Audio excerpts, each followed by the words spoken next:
On Tuesday, Syrian dictator Bashar Assad launched a horrible chemical weapons attack on innocent civilians.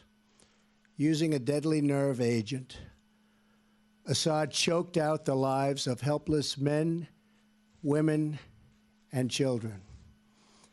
It was a slow and brutal death for so many. Even beautiful babies were cruelly murdered in this very barbaric attack. No child of God should ever suffer such horror. Tonight I ordered a targeted military strike on the airfield in Syria from where the chemical attack was launched.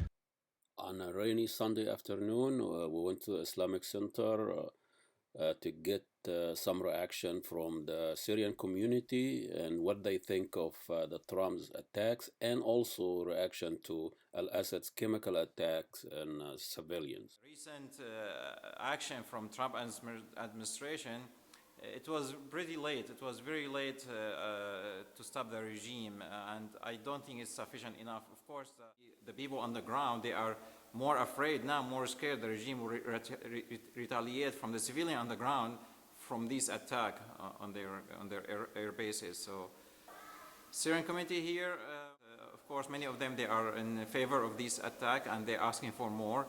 They're asking to take the regime forces out of the game, and or having like a no-fly zone area above Syria. So we are asking for more than that.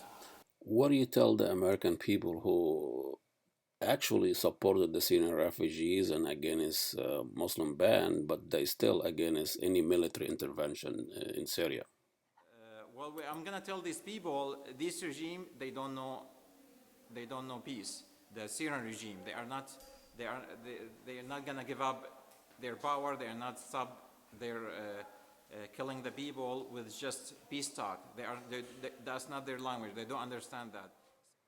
Can you tell me a little bit about your personal reaction when you've seen this chemical attacks? I want to say first that the chemical attack pictures that came in the news brought to my memory several years ago when a barrel bomb was used in my uncle's house, and he lost 4 of his kids. And the picture of those kids is similar to the picture that I'm seeing today. So it touched my heart. What do you want to the American people to know about the Syrian crisis that they don't get it from mainstream media? I'd like them to know why the Syrians are starting this revolution, and who's causing the bloodshed in the ground. And it's about dictatorship regime. They've been controlling Syria for 60 years, and there's no place inside Syria for any extremists from any part. So that's what the people should know here.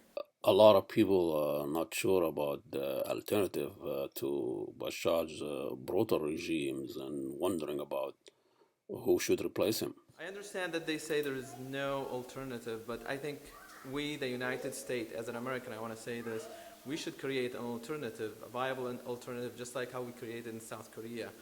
More than any time before, the Syrian people are all willing to accept American help or American pro-government that can create peace in Syria.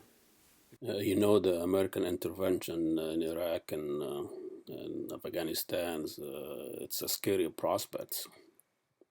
The difference is in Iraq, the United States came to Iraq and people did not want, not just the Iraqi people, most of the people in the world did not want the American to go to war by themselves. What we've seen from Trump, you know, Muslim ban and Islamophobia, do the Syrian trust Trump's interventions and genuine intention? Before that, the Syrians, they have no much trust in Trump administration on protecting the refugees or opening the door for the Syrians. And we've seen he tried some executive order to ban the Syrian refugees from coming to the States. So we don't know, we are not sure exactly what their motive behind that recent attack.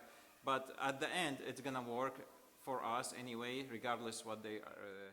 When you saw those pictures, there are young people like you, kids and all of that. So how do you feel? I feel sad, and I would not like to that have I would not like that to happen to me, and alhamdulillah, there's nothing going on here in America a lot. A heartbreaking story of the Syrian community here in the Twin Cities. A young child that he has dreams and he feels fortunate enough to live in the United States during this time, and his father that he's trying to make the best out of these circumstances. We'll see you next week. Assalamu alaikum.